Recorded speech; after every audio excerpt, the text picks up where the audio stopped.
बऱ्याच लोकांचा हा प्रॉब्लेम असतो, की ते खूप मेहनत घेतात आणि एवढी मेहनत घेऊन पण त्यांना यश मिळत नाही. मग यामागे खरंच काय कारण आहे? की बऱ्याच जणांना असं होतं की मेहनत करतात पण पाहिजे तेवढं त्यांना यश मिळत नाही किंवा पैसे येतात पण ते खर्च होतात. रिलेशनशिप खूप चांगलं मेंटेन करतात तरी काही ना काही प्रॉब्लेम येतो किंवा हेल्थचा. तर फायनान्स, हेल्थ आणि वेल्थ यासाठी हा आजचा ऍक्च्युली विषय आहे. हं, हं, हं. तर आजचा विषय आहे DNA activation for okay. Life transformation. मग मॅडम ही डीएनए ॲक्टिव्हेशन काय आहे? पहिल्यांदा आपण डीएनए काय आहे ते हं. समजून घेऊयात.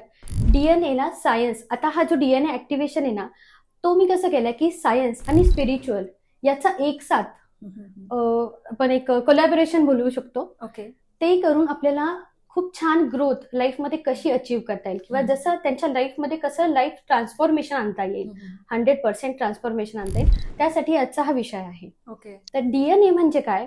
तर डीएनए म्हणजे डीऑक्सिरायबो न्यूक्लिक ऍसिड. ओके. हे आपल्या शरीराच्या प्रत्येक सेलमध्ये असतं. हं, हं, हं. त्या सेललाच आपण ऍक्टिव्हेट करतो. ओके. संपूर्ण व्हिडिओ बघण्यासाठी द सारिका शो या यूट्यूब चॅनलला आत्ताच भेट द्या.